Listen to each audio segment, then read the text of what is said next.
All right, Monday morning, back at site. We got our steel delivered Friday late.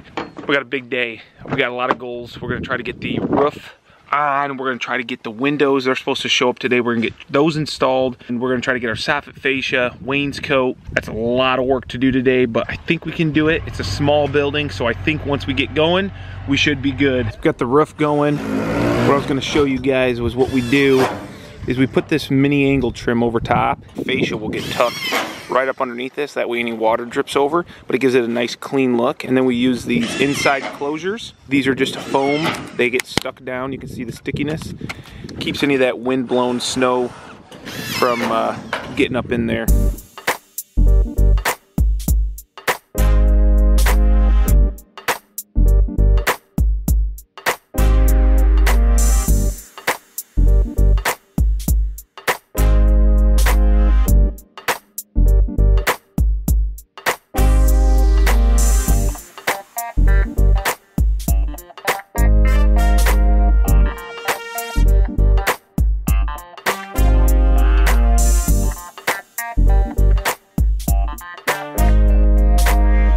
Okay, just got back after lunch, and my job here is soffit fascia, so I'm gonna start installing that. I'll show you guys how I do that.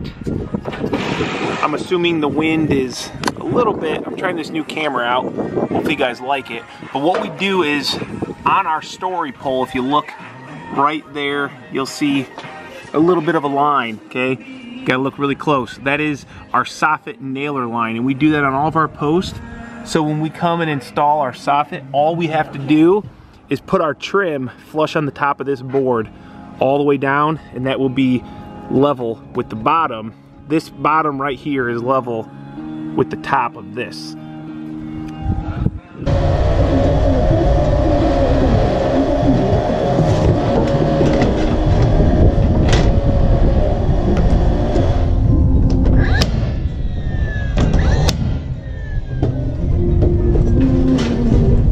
So our soffit comes pre-cut. I get that question a lot. We do not cut our soffit. It is steel soffit that gets roll formed by MWI. MWI does a lot of components for the post frame industry. They do a lot of sliding doors, cupolas, different hardware, accessories like that. So something that we always do on every building is an overhang. In a post frame, it's basically very vital and crucial and important to have proper ventilation. Otherwise, you can get condensation on your roof, and that will transfer over to dripping in your building. So by having a properly ventilated soffit on your eaves, that will draw air to your ridge vent. So you got to have a ridge vent, a good ridge vent, and a good soffit vent. What you don't want is you don't want to put perforated steel on your ends, on your gable. I see it done all the time, and I'll tell you why.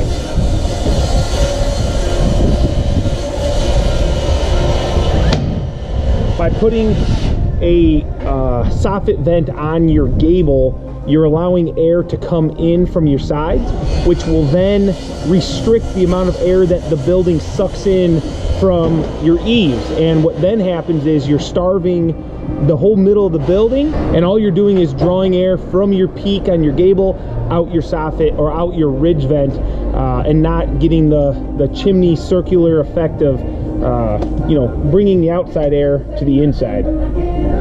So hopefully that makes sense. Hopefully I explained that properly.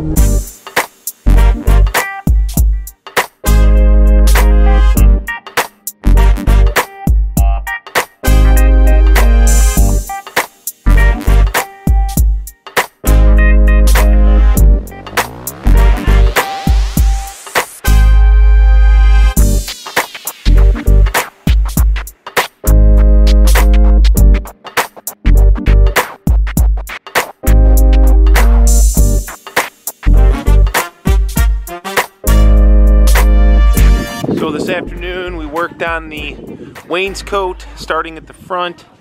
We got around the back. Over here we've got to frame in a walk door You can see that. That's why we didn't finish this. So that's got to get framed and cut out. They shorted us our solid soffit that goes here and the other side. We got our gable trim on. We got our ridge cap on. So kind of nice. This building will never see any water. Gonna have a roof on it. It'll get house wrapped tomorrow. And never saw any rain. That doesn't happen all the time. Okay, so I'm gonna say this now because I might forget later. We're gonna run house wrap on this building. It's not typical on a post frame. It's not needed for moisture barrier. It's more or less, we use it for a wind barrier. So what we do is we run the house wrap to prevent any wind from penetrating into the building. And I get the question, why don't we run it up in the gable? Well, we don't run house wrap in the gable because it's a waste of our time and money in our eyes. If somebody's got the reason it should be up there, I would love to hear it. My thought is we got soffit vents on the eaves, and that is allowing air to come into the attic. So in our eyes, by house wrapping that, we're really not saving anything because we're okay with a little bit of wind blowing through that area. But when a customer is going to heat the building and it's going to be, you know, climate controlled, wind is something that we want to prevent in the building. Good morning, start of day 4. Today we are going to start house wrapping the upper. Windows showed up yesterday, so we'll go ahead, get those windows installed. Oh, just about tripped. We'll get the windows installed. Greg is wrapping up wainscot, and me and Zach are going to run the house wrap, get windows installed, trim those out so we can start running our upper steel. Soffit that I was missing is supposed to also show up today. Walk doors just got delivered right now. So we're really set up good to either get really close today or no matter what, finish tomorrow the exterior.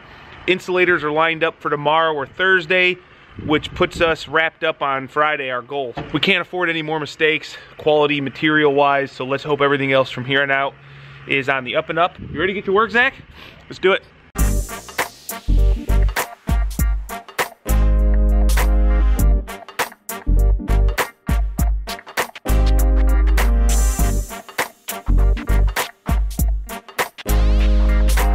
Well, that stinks. Just realized that I ordered the wrong colored walk doors. They were supposed to be color matched for the building, which meant they were gonna match the taupe side steel. And I went ahead in my haste of ordered standard white ones, never communicated that with my supplier. I got the colored windows, colored garage doors. However, I forgot with the walk doors, which that means we will have to come back here probably a week from now, put those in. Won't really slow us down from finishing this week, I think, everything else, but nonetheless, mistakes suck when they happen, and it's never an easy pill to swallow, but happens to everybody.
All right, this is how we trim a window. First, we always like to put a nice bead of caulk underneath our J channel.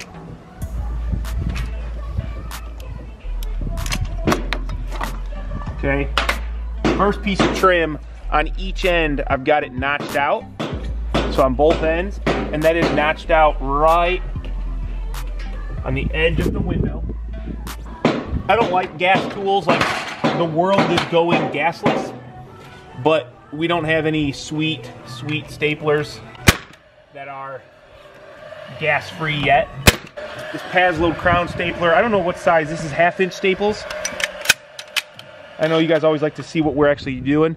These 1/2-inch staples are pretty stout, used for like crating, palleting, fencing, stuff like that. So they're pretty stout, they're really nice. Now the next thing we're gonna do is our side trims, which I'm gonna do another bead of caulk. The reason I do the caulk here is because I don't want to see the caulk from the outside. So I push it in, that way any moisture that were to get here, it's just gonna dry out. It's not gonna sit in there. There's a little bit of I push this up so that there's a little bit of a bend on the trim, so the water will make its way out. Now this, I got a nice little bend I showed you in how I make them. And I'm just gonna push this in. I'm gonna take my hammer.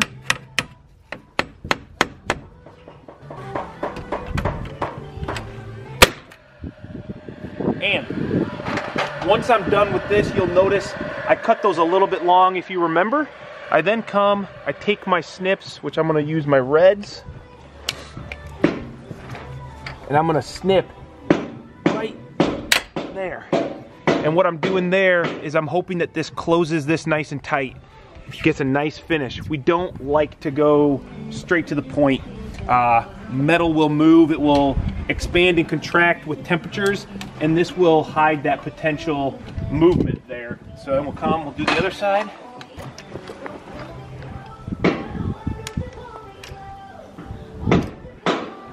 I also make sure to get in here so the water makes its way back. It will always just work its way out. Just a little bit off.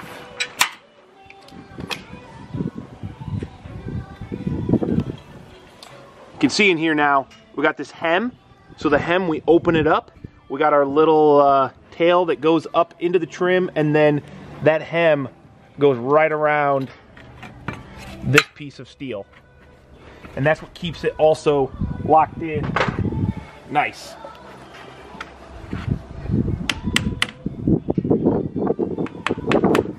Remember, it's all about the fit and finish. Now, see how that's open like that? Let's see if we can fix it. Actually, you know what? Let's go ahead and take a nice little screwdriver here. The worst part about making a mistake on this is not having to redo it, because that's pretty common. If you don't like something, just take a few seconds to make it right. However, this caulk is really, really sticky. And the last thing that I want is to get it on myself or my tools. I mean, I literally can't get it a whole lot. Roll the backside more. I am. There, maybe? Yeah, that pretty good? That looks tight. There you go. Nice. See? Sometimes it just takes a couple extra seconds. Now, I don't know about you, but I think our customer will be happy that we took that extra 2 minutes. Now come in here.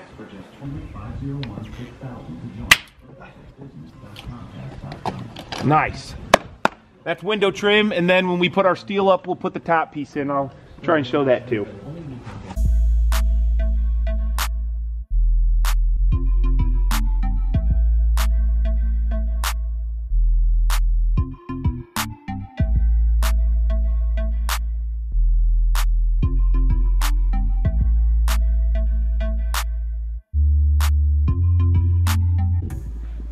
Moving along on our steel.